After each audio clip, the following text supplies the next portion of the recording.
నేటి ధాత్రి వార్తలకు స్వాగతం. ముందుగా వార్తల్లోని ముఖ్యాంశాలు. ఏపీ స్థానిక ఎన్నికల్లో బీసీలకు భారీ రిజర్వేషన్లు ఇస్తామన్న చంద్రబాబు, గ్రామీణ ప్రాంతాల్లో 34%, పట్టణాల్లో 33.13%. బీసీల రాజకీయ ప్రాతినిధ్యం పెంచేందుకు కీలక నిర్ణయం. మున్సిపల్ చైర్మన్లు, మేయర్లకు ప్రత్యక్ష ఎన్నికలు. సీఎంకు కళ్ళు రుచి చూపిస్తారన్న మహేష్ కుమార్ గౌడ్. రేవంత్ కళ్ళు రుచి చూడాలని వ్యాఖ్య. కళ్ళు అంటే అమృతం, సీఎంకు రుచి చూపిస్తారని వెల్లడి. సీఎంకు కళ్ళు తాగమన్న పీసీసీ చీఫ్.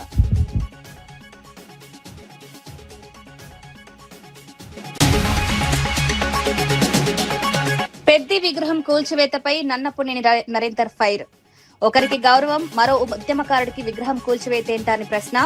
పెద్ది విగ్రహాన్ని ఎందుకు తొలగించారని నన్నపునేని నరేందర్. ఉద్యమకారుల గుర్తులు తొలగించడం న్యాయమేనా అని వ్యాఖ్య. హైదరాబాద్ లో కల్తీ నెయ్యి ముఠా గుట్టురట్టు. 36 టన్నుల సీజ్, 25.5 టన్నుల కల్తీ నెయ్యి, భారీగా సామాగ్రి స్వాధీనం. నెయ్యి పేరుతో నాసిరకం పదార్థాలు. ముఠాపై అధికారుల కొరడా.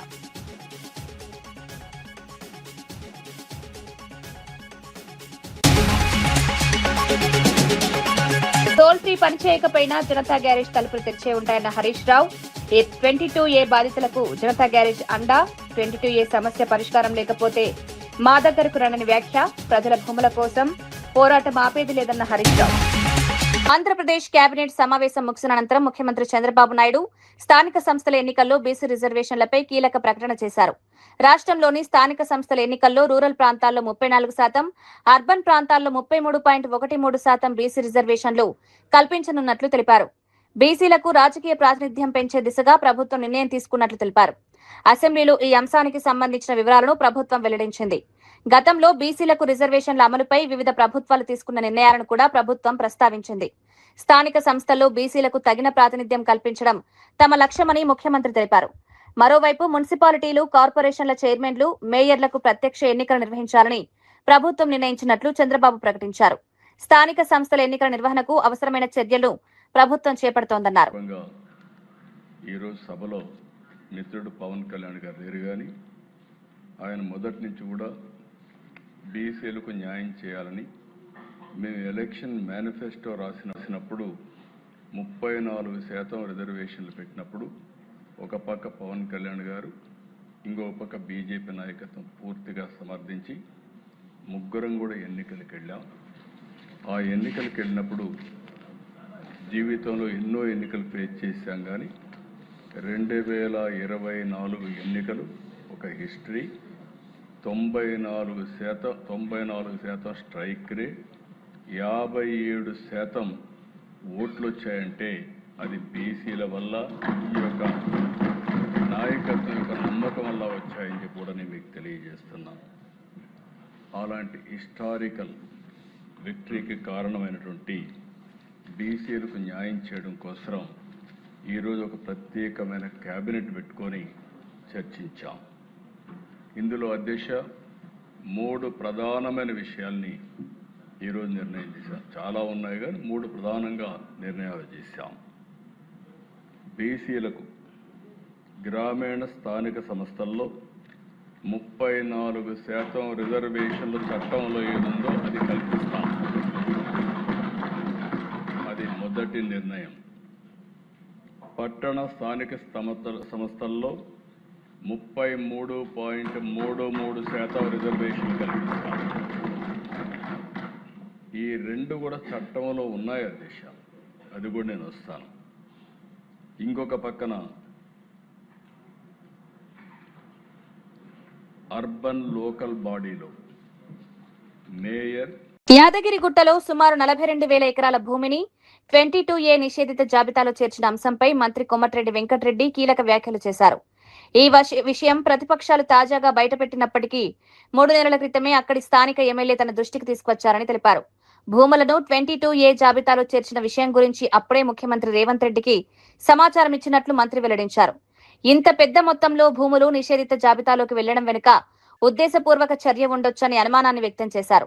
ప్రజల ఆస్తి హక్కులకు ఇబ్బంది కలగకుండా సమస్యను పరిష్కరించాల్సిన అవసరం ఉందన్నారు. యాదగిరిగుట్ట ప్రాంతంలో భూముల విషయంలో స్థానిక ప్రజలు ఎదుర్కొంటున్న సమస్యలను ప్రభుత్వం గుర్తించిందని తెలిపారు.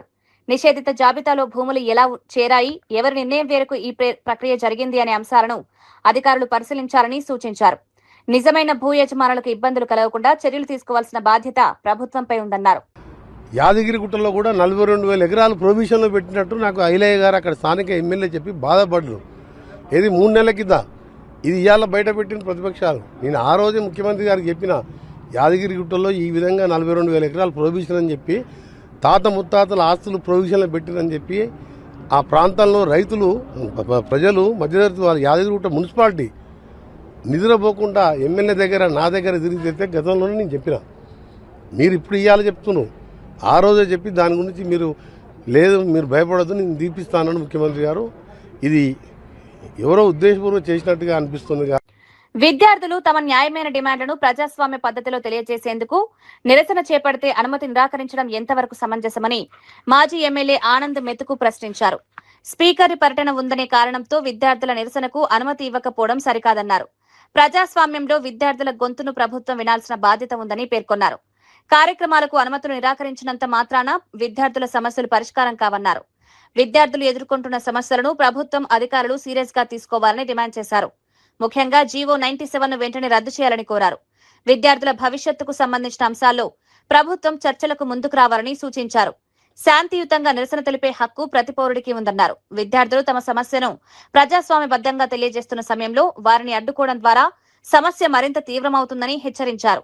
ప్రభుత్వం విద్యార్థులతో చర్చించి వారి అభ్యర్థనలు పరిశీలించాలని కోరారు.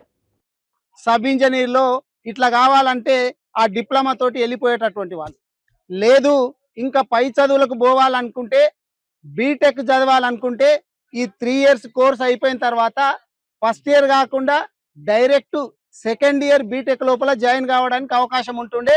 దాన్నే లాటరల్ ఎంట్రీ అంటుండ్రి, లాటరల్ ఎంట్రీ.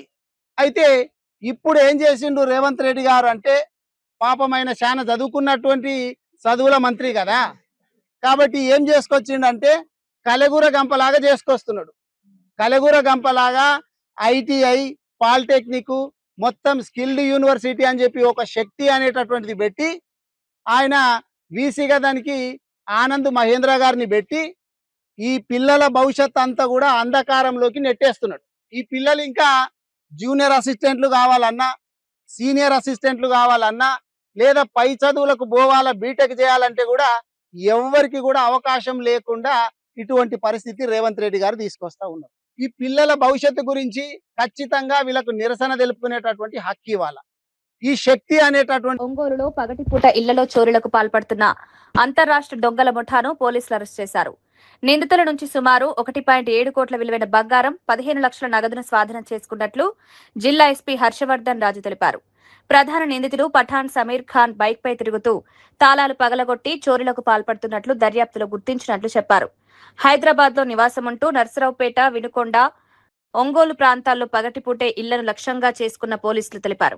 ఇంటి యజమానులు బయటకు వెళ్లిన సమయాన్ని గమనించి తాళాలు పగలగొట్టి విలువైన వస్తువులు అపహరించేవారని వెల్లడించారు. చోరీ చేసిన బంగారం, నగదు వివరాలను సేకరించి నిందితులను పట్టుకున్నట్లు పోలీసులు తెలిపారు. మరోవైపు ఒంగోలు 1వ పట్టణ పోలీస్ స్టేషన్ పరిధిలో మరో 2 కూడా అరెస్టు చేసినట్లు అధికారులు వెల్లడించారు. వారి నుంచి 24.5 లక్షల విలువైన బంగారం, 2 లక్షల నగదును విక్రయించేశారు.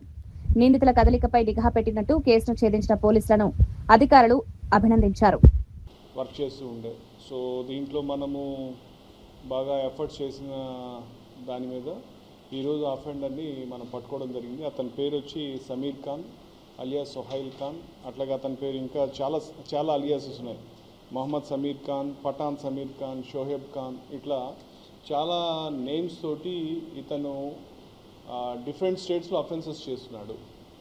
మన ఏపీలో ఒక 8 కేసెస్, తెలంగాణలో ఒక 2 కేసెస్, తర్వాత పోతే కర్ణాటకలో ఒక 8 కేసెస్, అట్లా దరిదాపు ఒక 18 కేసెస్ దాకా మనకు ఇతను అడ్మిట్ అయినటువంటి కేసెస్. బాగా నోటోరియస్ అఫెండర్.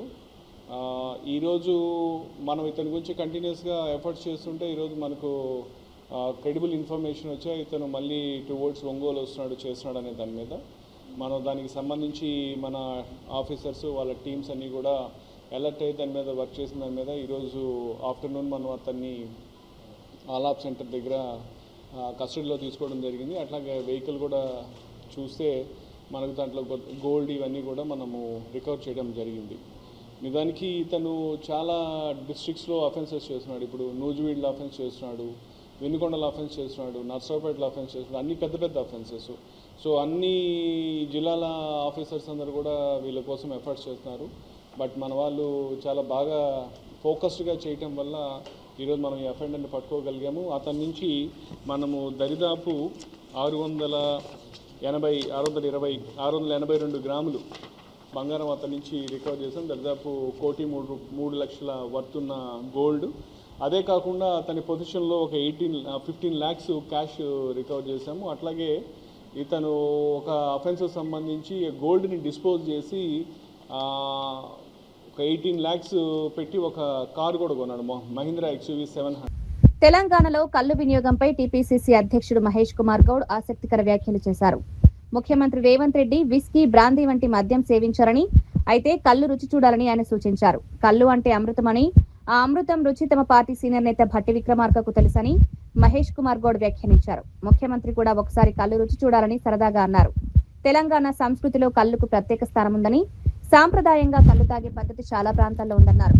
కల్లు వృత్తిపై ఆధారపడే గీత కార్మికుల జీవన పరిస్థితులను కూడా ప్రభుత్వం పరిగణలోకి తీసుకోవాలని పేర్కొన్నారు. గీతా కార్మికుల సంక్షేమం కోసం ప్రభుత్వం పలు చర్యలు తీసుకుంటోందని తెలిపారు. అయితే ముఖ్యమంత్రికి కల్లు తాగాలని సూచిస్తూ చేసిన వ్యాఖ్యలు రాజకీయంగా, సామాజికంగా ఆసక్తికర చర్చకు దారితీశాయి. వ్యక్తులు జనం లక్షల్లో ఉన్నారు. ఈ వృత్తిని కాపాడాల్సిన బాధ్యత ఎవరిది? ముఖ్యమంత్రి గారిదే. చిన్న చిత్కర సమస్యలు ఉంటాయి. శస్త్రసఖ్యత పెరిగింది. చదువు వైపు మా మిత్రుడు పొన్నం ప్రగారు చెప్పినట్టుగా చదువు వైపు మళ్లాల్సినప్పటికీ కూడా కుల వృత్తులు నశించిపోకుండా ఉండాల్సిన బాధ్యత ఉంది. కాబట్టి కల్లు వృత్తిని రక్షించుకోవాలి, దాన్ని ప్రోత్సహించాలి, సరిపడా నిధులు ఇవ్వండి, కల్లు వృత్తిని ప్రోత్సహించాల్సిందిగా నేను ముఖ్యమంత్రి గారిని కోరుతూ, అదేవిధంగా భట్టి విక్రమార్క కోరుతూ, కల్లు శాశ్వతం అనే మాట, ఈ ప్రపంచం ఉన్నంత వరకు కల్లు శాశ్వతంగా ఉంటుంది, దాన్ని రక్షించుకోవాల్సిందిగా మనందరం కూడా ముఖ్యమంత్రి విజ్ఞప్తి చేస్తూ, మరొక్కసారి సర్వై పాప లాంటి మహానుభావుడి యొక్క అంత గొప్ప విగ్రహం హైదరాబాద్లో పెట్టినారంటే కాంగ్రెస్ ప్రభుత్వానికి, రాష్ట్ర ముఖ్యమంత్రికి ధన్యవాదములు. పోయిన ప్రభుత్వం పేటలో తెలంగాణ ఉద్యమకారుడు పెద్ది సుదర్శన్ రెడ్డి విగ్రహం కూల్చివేతపై మాజీ ఎమ్మెల్యే నన్నపునేని నరేందర్ తీవ్ర ఆగ్రహం వ్యక్తం చేశారు. ఎస్పీ బాలసుబ్రహ్మణ్యం విగ్రహాన్ని ఏర్పాటు చేస్తున్న సమయంలో తెలంగాణ ఉద్యమకారుడైన పెద్ది సుదర్శన్ రెడ్డి విగ్రహాన్ని ఎందుకు కూల్చివేశారని ప్రశ్నించారు. ఒకరికి గౌరవం ఇచ్చి మరో ఉద్యమకారుడి విగ్రహాన్ని తొలగించడం ఏ విధమైన న్యాయమని నిలదీశారు. పెద్ది సుదర్శన్ రెడ్డి తెలంగాణ ఉద్యమంలో కీలకంగా పనిచేశారని, ఆయనకు నర్సంపేట ప్రజల్లో ప్రత్యేక గుర్తింపు ఉందన్నారు. విగ్రహం కూల్చివేతకు నిరసనగా స్థానిక ప్రజలు రోడ్లపైకి వచ్చి ఆందోళన నిర్వహించారని తెలిపారు. ప్రజల మనోభావాలను గౌరవించకుండా ప్రభుత్వం వ్యవహరించడం సరికాదని విమర్శించారు. ఉద్యమకారుల త్యాగాలను గుర్తు చేసుకోవాల్సిన సమయంలో వారి గుర్తులను తొలగించడం బాధాకరమన్నారు. తన రాజకీయ భవిష్యత్తుకు ముగింపు రోజు ఈ రోజు. అందుకే ఇవాళ ప్రజలందరూ చైతన్యవంతంగా రోడ్ల మీదకి ఎక్కి వారి యొక్క నిరసనను దిష్టి బొమ్మల ద్వారా వివిధ రూపాలలో చెప్పడం జరిగింది. మేము ఒకటే చెప్తున్నాం, ఇంతమంది నాయకులను అరెస్ట్ చేశారు, ఇంతమందిని మీరందరూ కూడా హౌస్ అరెస్ట్ చేశారు. రేపటి నుంచి ఏం చేస్తావు, ఎల్లుండి నుంచి ఏం చేస్తావు? ప్రజలే స్వతహాగా వారికి వారి నిర్ణయాలు తీసుకొని ఇప్పుడు తీసుకున్నారు కదా. సాయంత్రం ప్రజలందరూ రోడ్ల మీదకి వచ్చి, మీరు చెక్ చేసుకోండి, ప్రజలందరూ రోడ్ల మీదకి వచ్చి వాళ్ళ యొక్క వాయిస్ను వినిపిస్తున్నారు. కాబట్టి నర్సంపేట పెద్ది సుదర్శన్ రెడ్డి అన్న జరిగిపోయిండు, ఏదో ఇక నేను నడిపిందే నడుస్తుందని నువ్వు అనుకుంటున్నావు. కానీ అప్పుడు నర్సంపేటలో పెద్ది సుదర్శన్ రెడ్డి అన్న ఆశయాల కోసం బీఆర్ఎస్ పార్టీ పెద్ది సుదర్శన్ రెడ్డి అన్న ఆయన అభిమానులు పనిచేసేది. ఇప్పుడు నర్సంపేట కోసం పెద్ది సుదర్శన్ రెడ్డి అన్న ఆశయాల కోసం ప్రజలే ఇప్పుడు పనిచేస్తారు. నీ దగ్గర 2 లక్షల పైచలకు ప్రజలే, ఓటర్లే ఈరోజు పనిచేయబోతున్నారు. అది మా కళ్ళకు స్పష్టంగా నర్సంపేట యొక్క భావోద్వేగము అన్ని కూడా స్పష్టంగా కనిపిస్తున్నాయి. కాబట్టి మేము మిమ్మల్ని అందరినీ కూడా ఒకటే చెప్తున్నాం, ప్రజలు శాంతియుతంగా మన నిరసనలను తెలపాలి, ప్రజలు శాంతియుతంగా మన అభిప్రాయాలను తెలపాలి. ఖచ్చితంగా భవిష్యత్ కార్యాచరణ ఉంటది. తెలంగాణలో 22A నిషేధిత జాబితా సమస్యపై బీఆర్ఎస్ ఎమ్మెల్యే హరీష్ రావు మరోసారి స్పందించారు. ప్రభుత్వ టోల్ ఫ్రీ నెంబర్ పనిచేయకపోయినా బీఆర్ఎస్ ఏర్పాటు చేసిన జనతా గ్యారేజ్ తలుపులు ఎప్పుడు తెరిచే ఉంటాయన్నారు. భూములు, ఇళ్లను నిషేధిత జాబితా నుంచి తొలగించే విషయంలో ఇబ్బందులు ఎదుర్కొంటున్న ప్రజలకు బీఆర్ఎస్ పార్టీ అండగా ఉంటుందని హామీ ఇచ్చారు. 22A కారణంగా రిజిస్ట్రేషన్లు నిలిచిపోవడంతో అనేక కుటుంబాలు తీవ్ర ఇబ్బందులు ఎదుర్కొంటున్నాయని పేర్కొన్నారు. ప్రజలు తమ సమస్యలను పార్టీ దృష్టికి తీసుకురావాలని, ప్రభుత్వం నుంచి పరిష్కారం లభించకపోయినా ప్రజల తరపున పోరాటం కొనసాగిస్తామని స్పష్టం చేశారు. నిషేధిత జాబితాలో భూములు చేర్చడంపై ప్రభుత్వం స్పష్టమైన విధానం ప్రకటించాలని హరీష్ రావు డిమాండ్ చేశారు. నిజమైన భూ యజమానులకు ఎలాంటి నష్టం జరగకుండా చర్యలు తీసుకోవాలని కోరారు. రిజిస్ట్రేషన్ కోసం కార్యాలయాల చుట్టూ తిరిగే పరిస్థితి లేకుండా సమస్యలను త్వరగా పరిశీలించాలని పేర్కొన్నారు. భూముల విషయంలో బాధితులకు న్యాయం జరిగే వరకు బీఆర్ఎస్ పోరాటం చేస్తుందన్నారు. మేము కాపాడుకుంటాం, మిమ్మల్ని కాపాడుకునే బాధ్యత బీఆర్ఎస్ పార్టీది. కేసీఆర్ గారు పోరాడి తెలంగాణ తెచ్చిండు. తెలంగాణ ప్రజల కోసం, ఈ రాష్ట్రం కోసం తన ప్రాణాన్ని ఫలంగా పెట్టిన నాయకుడు కేసీఆర్. ఈ రాష్ట్ర ప్రజలకు కష్టం వస్తే, ఈ రాష్ట్రంలో అన్యాయం జరిగితే కేసీఆర్ గారి నాయకత్వంలో యావత్ బీఆర్ఎస్ పార్టీ మీకు అండగా ఉంటది. ధైర్యంగా ఉండండి. ఏ ఇబ్బంది వచ్చినా నేరుగా మా జనతా గ్యారేజ్ కు, తెలంగాణ భవన్ కు రండి, మా దృష్టికి తీసుకురండి. మీకు అండగా ఉంటాం, మిమ్మల్ని కాపాడుకుంటాం. జై తెలంగాణ. ఆసిఫాబాద్ ఎమ్మెల్యే కోవలక్ష్మి, ఆదిలాబాద్ ఇన్ఛార్జ్ మంత్రి జూపల్లి కృష్ణారావు మధ్య వేదికపై తీవ్ర వాగ్వాదం చోటు చేసుకుంది. తనను ఆదివాసీ ఎమ్మెల్యేగా గౌరవించడం లేదని కోవలక్ష్మి మంత్రి సమక్షంలో ఆవేదన వ్యక్తం చేశారు. తన నియోజకవర్గంలో ప్రభుత్వ పథకాల లబ్ధిదారుల ఎంపిక గురించి తనకు కనీస సమాచారం ఇవ్వడం లేదని పేర్కొన్నారు. ముఖ్యంగా ఇందిరమ్మ ఇళ్ల లబ్ధిదారుల ఎంపికలో ఎమ్మెల్యేగా తనను సంప్రదించకపోవడం ఏంటని ప్రశ్నించారు. తాను ఆదివాసీ ఎమ్మెల్యే అయినందుకే కించపరుస్తున్నారా అంటూ వేదికపైనే నిలదీశారు. జిల్లాకు మంత్రులు వచ్చి అభివృద్ధి పనులు ప్రారంభిస్తున్నప్పటికీ వాటి అమలు సరిగా జరగడం లేదని ఆరోపించారు. దీనిపై స్పందించిన మంత్రి జూపల్లి కృష్ణారావు ప్రభుత్వ నిబంధనల ప్రకారమే ఇందిరమ్మ ఇళ్ల లబ్ధిదారులను ఎంపిక చేస్తున్నామని తెలిపారు. బీఆర్ఎస్ ప్రభుత్వంలో ఎమ్మెల్యేగా ఉన్నప్పుడు ఎన్ని డబుల్ బెడ్రూమ్ ఇల్లు నిర్మించారని కోవలక్ష్మిని మంత్రి ప్రశ్నించారు. ఈ వ్యాఖ్యలతో ఇరువురి మధ్య మాటల తూటాలు పేలాయి.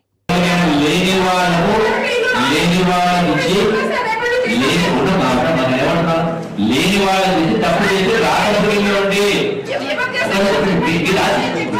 వినమ్మా, మీరు ఎవరైనా భూముల ఇచ్చి ఉంటే మీరు రాకపోతే లేని వాళ్ళకి ఇవ్వలేదు, ఉన్న వాళ్ళకి ఇచ్చిండ్రు.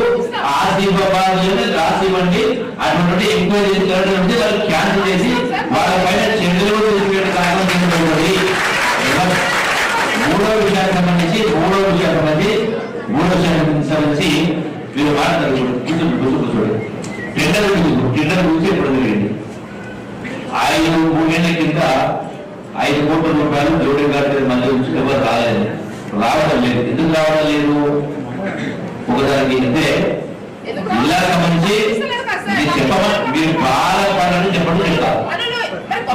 ఎందుకు రావడం లేదు చెప్పమంటే, కొత్తగూడెం జిల్లా అశ్వరావుపేటలో సర్దార్ సర్వాయి పాపన్న గౌడ్ వేడుకలు, జయంతి వేడుకలు ఘనంగా నిర్వహించారు. ఈ కార్యక్రమానికి సినీ నటుడు సుమన్ ముఖ్య అతిథిగా హాజరై పాపన్న గౌడ్ విగ్రహాన్ని ఆవిష్కరించారు. స్థానిక ఎమ్మెల్యే ఆదినారాయణ కూడా కార్యక్రమంలో పాల్గొన్నారు. ప్రత్యేకంగా గీతా కార్మికుడి వేషధారణలో ఎమ్మెల్యే ఆదినారాయణ హాజరు కావడం కార్యక్రమంలో ఆకర్షణగా నిలిచింది.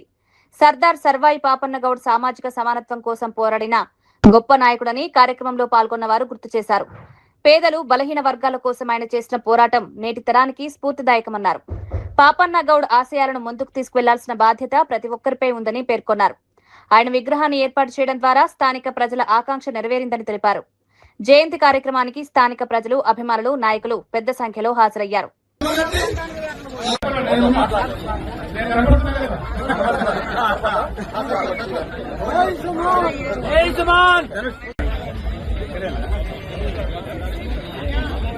ఈ కార్యక్రమానికి విచ్చేసిన స్థానిక కౌన్సిలర్ గారు మోర్ల రాజేశ్వర గారిని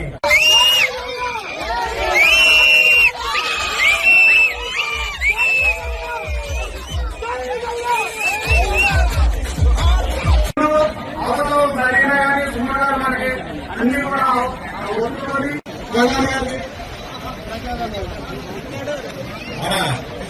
గౌడ సోదరులందరికీ ప్రత్యేక ధన్యవాదాలు. ఈరోజు మా యొక్క అస్తిత్వం కాపాడే విధంగా నోట్ పుస్తకాలు వేసుకుని ర్యాలీ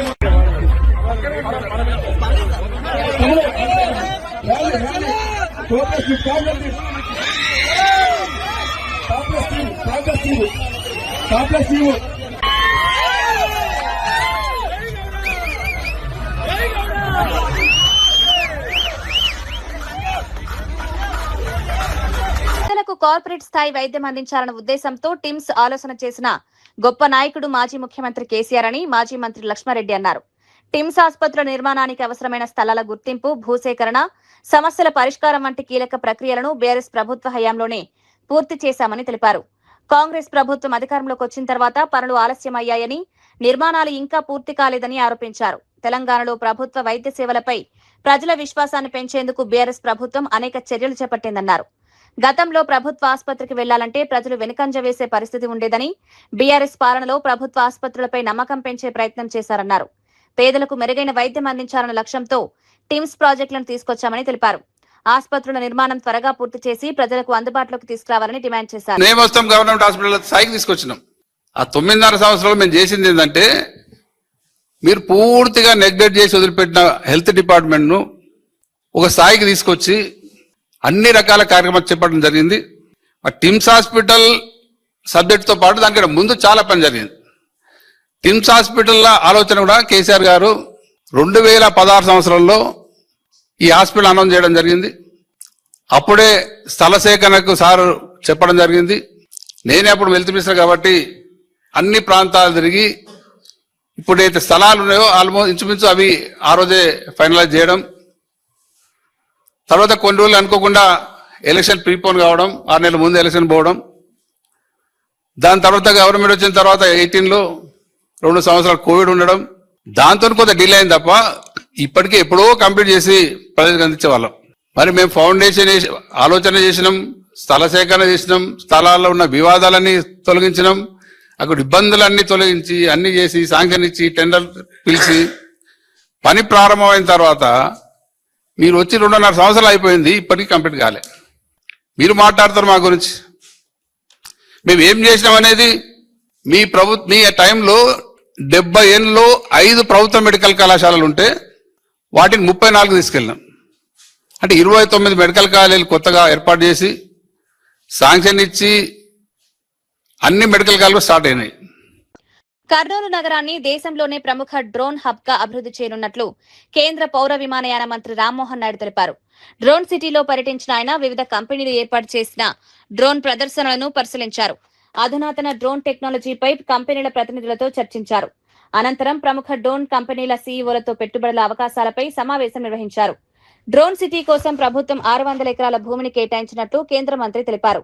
డ్రోన్ రంగానికి ప్రత్యేక పథకాన్ని తీసుకురావడానికి కూడా ప్రభుత్వం ప్రణాళికలు రూపొందిస్తోందన్నారు. రాబోయే 2 ఏళ్లలో డ్రోన్ తయారీ పరిశ్రమ కార్యకలాపాలు ప్రారంభమయ్యే అవకాశం ఉందన్నారు. డ్రోన్ తయారీ రంగం ద్వారా కర్నూలు పరిసర ప్రాంతాల యువతకు భారీగా ఉపాధి అవకాశాలు లభిస్తాయని తెలిపారు. ఈ ప్రాజెక్టు ద్వారా సుమారు 5,000 ప్రత్యక్ష ఉద్యోగాలు, 25,000 పరోక్ష ఉద్యోగాలు ఏర్పడే అవకాశం ఉందని వివరించారు. ఎలా పెంచొచ్చు, డ్రోన్స్ తాలూకా తయారీ మన దేశంలో ఎలా పెంచొచ్చు అన్న ఉద్దేశంతో ఒక మంచి స్కీమ్ కూడా తీసుకొని వచ్చాం. అది ఇండస్ట్రీకి కూడా చెప్పాం, వాళ్ళకు కూడా అడ్వాంటేజ్ తీసుకోమని కూడా ఈ సభాముఖంగా తెలియజేశాం. ఈరోజు ఇంత చక్కగా రావడానికి కాస్త ఇబ్బంది అయినా సరే 150 కంపెనీల నుంచి రిప్రజెంటేటివ్స్ దేశం మొత్తం మీద డ్రోన్స్కి సంబంధించిన వాళ్ళందరూ కూడా ఇక్కడ విచ్చేసి, వాళ్ళు హైదరాబాద్ ఎయిర్పోర్ట్లో దిగితే అక్కడ నుంచి బస్సు వేసుకొని వాళ్ళందరూ కూడా వచ్చిన తర్వాత ఇక్కడికి వచ్చిన తర్వాత ఒక్కరు కూడా మేము ఇబ్బంది పడ్డామని చెప్పలా. అందరూ కూడా ప్రెజెంటేషన్స్ చూసి ఇక్కడ స్టేట్ గవర్నమెంట్ చేస్తున్న చూసి మెచ్చుకున్నారు. ఇంత మంచిగా ఇక్కడ డ్రోన్స్ చేస్తున్నారంటే, డ్రోన్స్ కంపెనీస్కి ఇక్కడ ఆదరిస్తున్నారనంటే మేము నెక్స్ట్ ఫ్యూచర్ ఎక్స్పాన్షన్ ఇక్కడే చేస్తాం, మాకు భూమి ఎలా ఇస్తారన్న దాని మీద ఈరోజు అందరూ కూడా మాట్లాడుతున్నారు. సో రానున్న కాలంలో డ్రోన్ సిటీ ఏదైతే ఉందో దేశంలోనే కాకుండా ప్రపంచంలోనే ఒక హబ్గా ఇది మారబోతుంది. దీనికి కారణం మొట్టమొదటిగా మన ముఖ్యమంత్రి వర్యులు చంద్రబాబు నాయుడు గారు, ఆయన విజన్ కూడా. భారతదేశంలో ఎన్ని గ్రామాలు ఉన్నాయో ప్రతి గ్రామంలో అట్లీస్ట్ ఒక డ్రోన్ ఉండాలన్నా 6 లక్షల పైగా డ్రోన్లు మన భారతదేశంలో ఉండాలి. ప్రస్తుతం ఉన్న డ్రోన్లు 40,000కు పైగా ఉన్నాయంటే ఇంకెంత మార్కెట్ మనకు ఉందో ఒకసారి గ్రహించండి. ఆ మార్కెట్ని ట్యాప్ చేయడానికే ప్రభుత్వం తరపున రాష్ట్ర ప్రభుత్వం, కేంద్ర ప్రభుత్వం కలిసి ఈ డ్రోన్ సిటీని ఫుల్ సక్సెస్ఫుల్గా ముందుకు నడిపించాలని మా ప్రయత్నం మేము చేస్తున్నాం.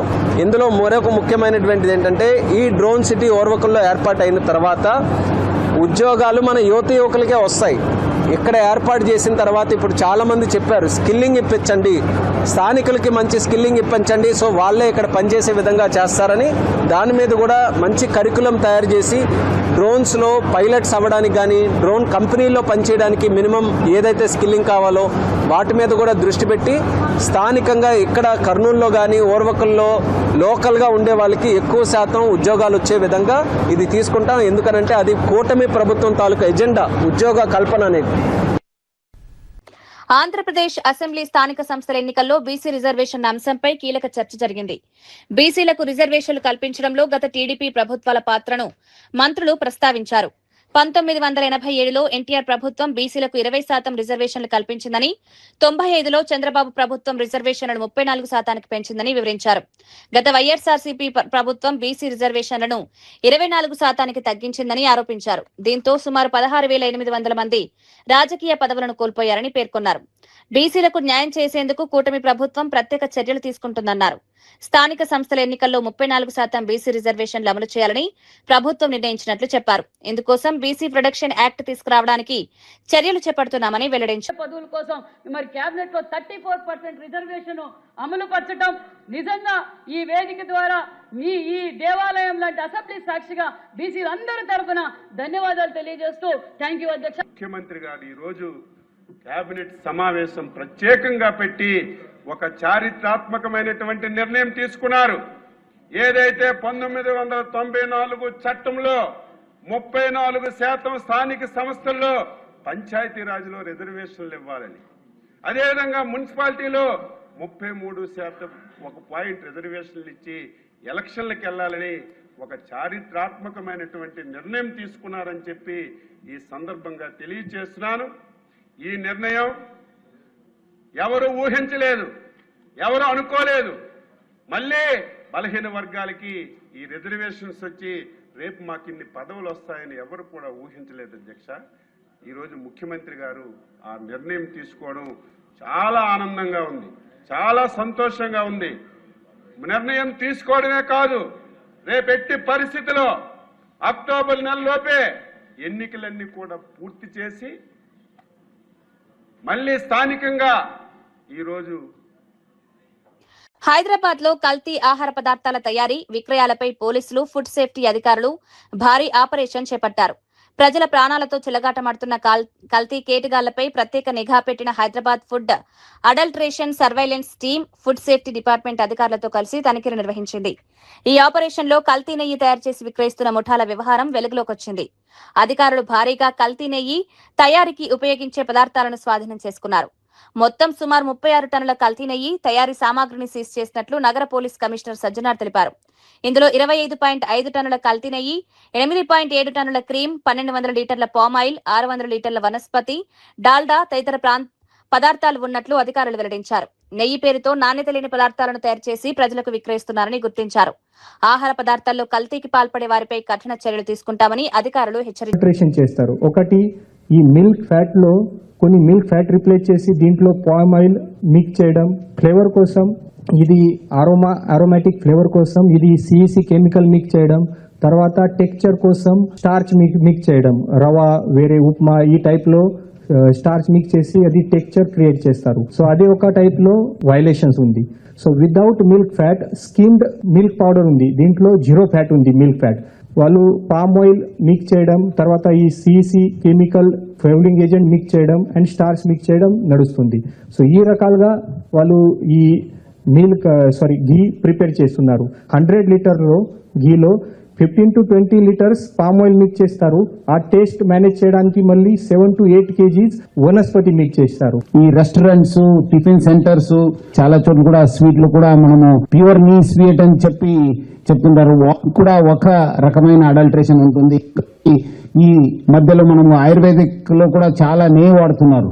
ఆ నెయ్యి ఆయుర్వేదిక్ డాక్టర్స్ కి ఇచ్చే నెయ్యి కూడా ఒక రకమైన అది కూడా అడల్ట్రేషన్ ఉంటుంది. ఇట్లా వాళ్ళు ఆ ఘీ అమ్మడం జరుగుతుంది. ఈ మిల్క్ క్రీమ్ కూడా బయట నుంచి రావడం జరుగుతుంది. Mainly Haryana, Maharashtra, UP, MP, Gujarat, Karnataka, Tamil Nadu నుంచి కూడా వాళ్ళు తెచ్చుకోవడం జరుగుతుంది. ఖమ్మం జిల్లా ఏదులాపురం మున్సిపాలిటీ పరిధిలోని పోలేపల్లి షిరిడి సాయినాథ్ నగర్ లో పీఎం శ్రీ కేంద్రీయ విద్యాలయ 2026-27 విద్యా సంవత్సరానికి సంబంధించిన విద్యాలయాల మేనేజ్మెంట్ కమిటీ సమావేశం నిర్వహించారు. జిల్లా collector VMC chairman Divakar TS అధ్యక్షతన ఈ సమావేశం జరిగింది. పాఠశాలలో విద్యా ప్రమాణాలు, పరీక్షా ఫలితాలు, విద్యార్థుల ప్రవేశాలు, సహపాఠ్య కార్యక్రమాల అమలు వంటి అంశాలపై అధికారులు సమగ్రంగా సమీక్షించారు. పీఎం శ్రీ కార్యక్రమాల అమలు తీరుపై కూడా వివరాలు తెలుసుకున్నారు. డిజిటల్ విద్యా విధానం, పాఠశాలలో అందుబాటులో ఉన్న మౌలిక వసతులు, విద్యార్థుల భద్రతకు తీసుకుంటున్న చర్యలపై చర్చించారు. పాఠశాల అభివృద్ధికి చేపడుతున్న పనుల పురోగతిని అధికారులు వివరించారు. విద్యార్థులకు నాణ్యమైన విద్య అందించడంతో పాటు ఆధునిక సాంకేతికతను ఉపయోగించుకునే అవకాశాలు కల్పించాలని సూచించారు. పాఠశాలలో విద్యా వాతావరణం మెరుగుపరిచేందుకు అవసరమైన చర్యలు తీసుకోవాలని అధికారులకు సూచన చేశారు.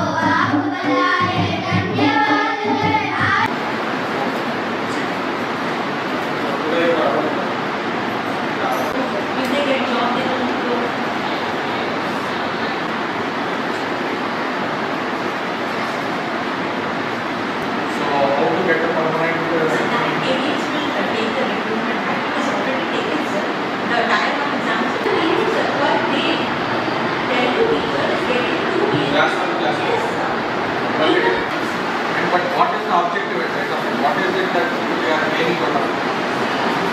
It's just anyway, as a regular said, we are all government of we follow. Yes, sir. Good. Yes. You're also a fitness side. Whatever amount is there,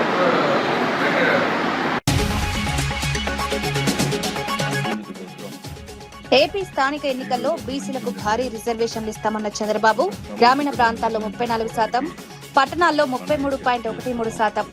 బీసీల రాజకీయ ప్రాతినిధ్యం పెంచేందుకు కీలక నిర్ణయం. మున్సిపల్ చైర్మన్లు, మేయర్లకు ప్రత్యక్ష ఎన్నికలు.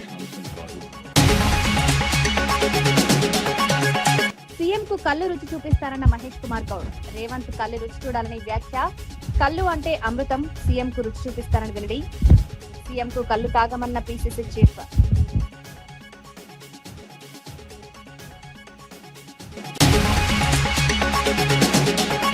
పెద్ది విగ్రహం కూల్చివేతపై నన్నపునేని నరేందర్ ఫైర్. ఒకరికి గౌరవం, మరో ఉద్యమకారుడికి విగ్రహం కూల్చివేతేంటా అని ప్రశ్న. పెద్ది విగ్రహాన్ని ఎందుకు తొలగించారని నన్నపునేని నరేందర్. ఉద్యమకారుల గుర్తులు తొలగించడం న్యాయమేనా అని వ్యాఖ్య. హైదరాబాద్ లో కల్తీ నెయ్యి ముఠా గుట్టురట్టు. 36 టన్నుల సీజ్, 25.5 టన్నుల కల్తీ నెయ్యి, భారీగా సామాగ్రి స్వాధీనం. నెయ్యి పేరుతో నాసిరకం పదార్థాలు. ముఠాపై అధికారుల కొరడ.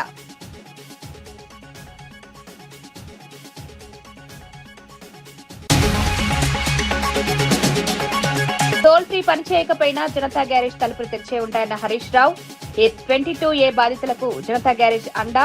22A సమస్య పరిష్కారం లేకపోతే మా దగ్గరకు రండని వ్యాఖ్య. ప్రజల భూముల కోసం పోరాటం ఆపేది లేదన్న హరీష్ రావు. నాటి వార్తా విశేషాలు మరో బులెటిన్లో మళ్ళీ కలుద్దాం. నమస్కారం.